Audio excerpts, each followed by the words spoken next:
Hi, boys and girls. Mrs. Swirecheck here. It is Monday, May 4th, and I just heard the news that schools were closed for the rest of the year. It really made me sad.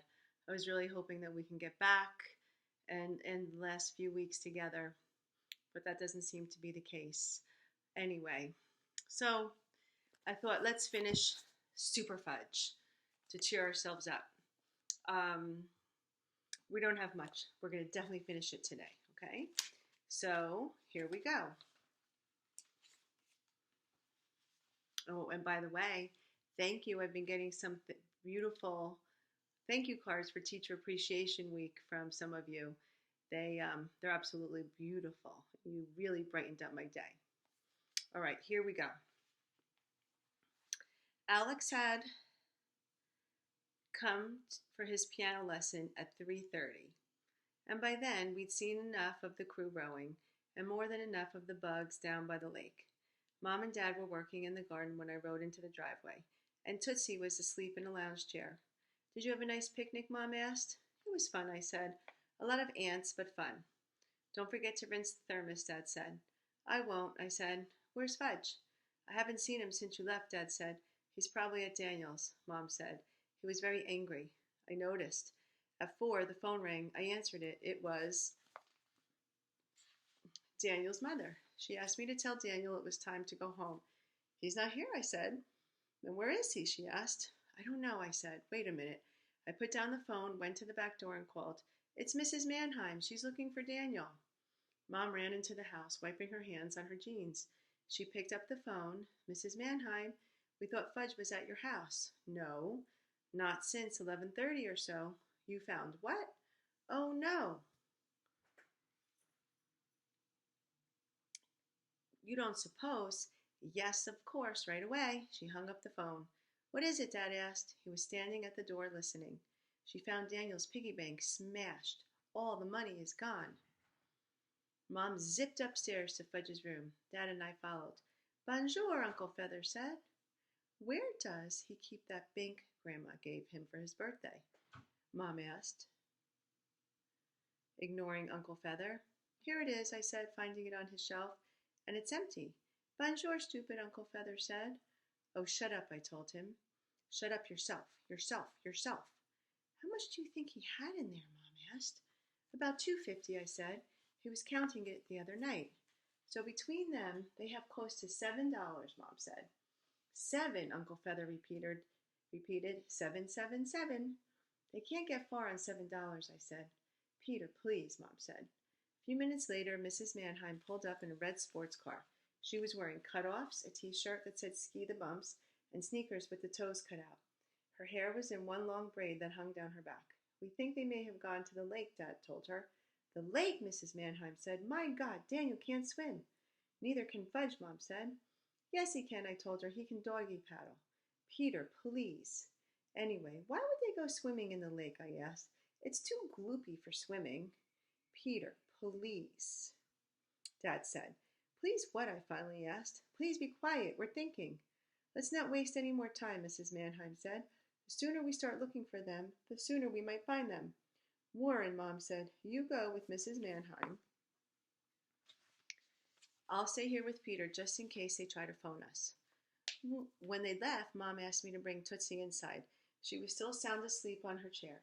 I picked her up and carried her into the house. She opened her eyes when she saw me. She smiled and said, yuck. At 5, the phone rang. This is it, I thought. It's all over. They found him, splattered across the road. His bike a mangled mess. Or maybe the Princeton crew has found him. Maybe they dragged him out of the lake. His face blue and swollen. I felt a big lump in my throat. If only I'd let him come on the picnic with me, none of this would have happened. If only I hadn't wanted to kill him when he woke me this morning. Now it was too late. I pictured the funeral, Fudge and Daniel, side by side in small white coffins. Peter, would you get the phone, Mom said. I picked up the receiver. Hello? I almost couldn't get the word out. How was I going to tell Mom if it was bad news? Hi, Peter. Fudge, where are you? Guess. The train station? Nope. The bus station? Nope. The police station? Nope. Do you give up? Yes. Where are you? At Sandy's Bakery. What? Sandy's Bakery? Down by the highway? Yes. You rode all the way to the highway. It was easy. Is Daniel with you? Yes. Mom grabbed the phone out of my hand. Fudgy, my angel, I'm so glad you're all right. We've been so worried. Don't move, not an inch. We'll be right down to get you. We jumped into the car. I arranged Tootsie in her car seat and we took off. We found Dad and Mrs. Mannheim driving around by the lake, told them the good news, and they followed us all the way to the traffic circle and the highway. Fudge and Daniel were standing outside the bakery. They looked very small.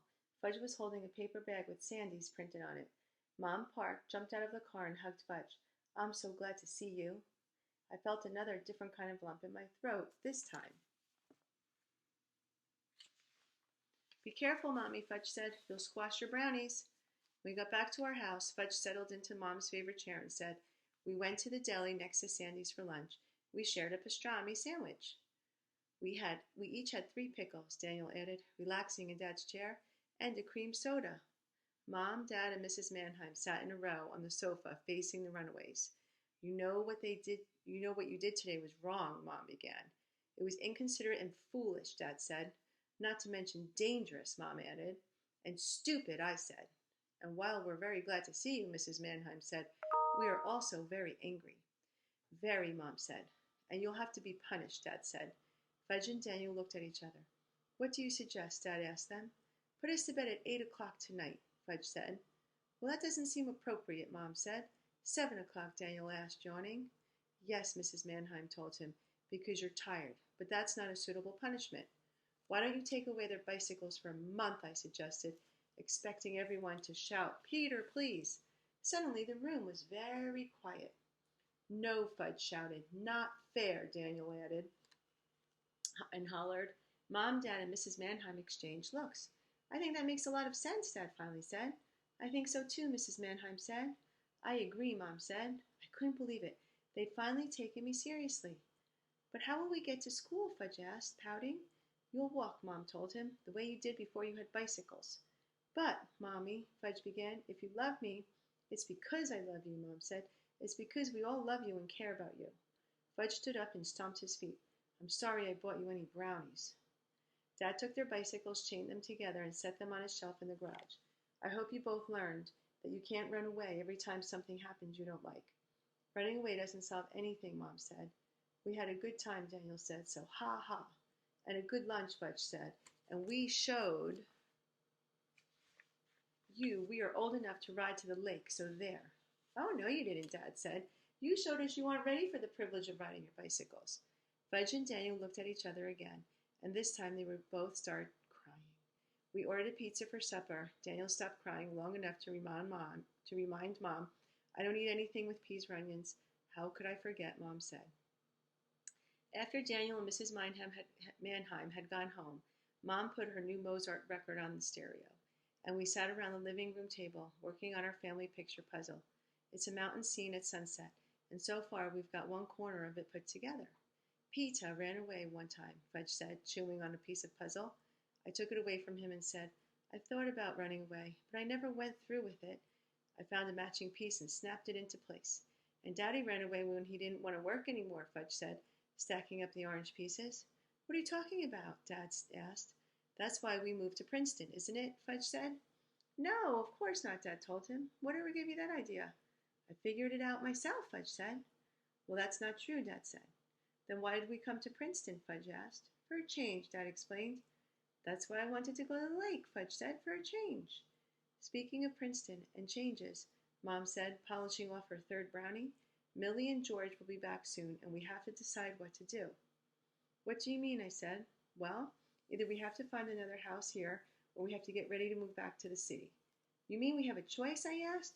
I always thought we were living in Princeton for the year. And that was it. Tootsie toddled over, reached up, grabbed a handful of sunset pieces, and ran away with them. Hey, come back with those, I said, chasing her around the room. I handed her a rubber mouse, and she dropped the puzzle pieces. I'm not crazy about the idea of commuting, Dad said, but if the rest of you want to stay in Princeton, I'll do it. Commuting? I asked. Yes, Dad said. I'm going back to work at the agency. No more writing. I asked. Not for now, Dad said. I found out I'm not very good at it, and I may never finish my book. I knew he wouldn't, but I didn't say so. I'm very good at advertising, though, Dad continued, and I'm anxious to get back to work. He looked at me. But that doesn't mean I want to be president of the agency, Peter. I know, I said. What about you, Mom? What are you going to do? Well, with Daddy going back to work at the agency, I'd really like to get started on my art history classes, maybe at NYU. That's in the city, isn't it? Yes, Mom said, in Greenwich Village. So you both want to go back to the city, I asked. They touched hands and Mom said, I guess we do. What about you, Peter? Dad asked. What do you want to do? I don't know, I said. I'm used to it here, but I still miss New York. I don't remember New York, Fudge said. Of course you do, I told him. No, I don't, he said. Can I ride my bike there? In some places, I said, like Central Park. I remember Central Park, Fudge said. And you remember our apartment, I told him, and the elevator and Henry. Oh, that's right. I forgot about Henry and the elevator. Mom and Dad laughed. What about you, Tootsie? Fudge said. Where do you want to live? Princeton or New York? Yuck, Tootsie said. Did you hear that? Fudge asked. Yuck, Tootsie said again. Mom and Dad exchanged surprised looks. That's Tootsie's first word, Fudge said. She wants to live in New York, too. New York, Tootsie said. I realized that I was the only one who knew that Tootsie had been saying yuck all day, and I wasn't about to tell them it had nothing to do with the city. That makes it unanimous, Fudge said. What a big word, Mom said. I know a lot of big words, Fudge told her. You'd be surprised how many big words I know. Fudgy, Mom said, you're just full of surprises.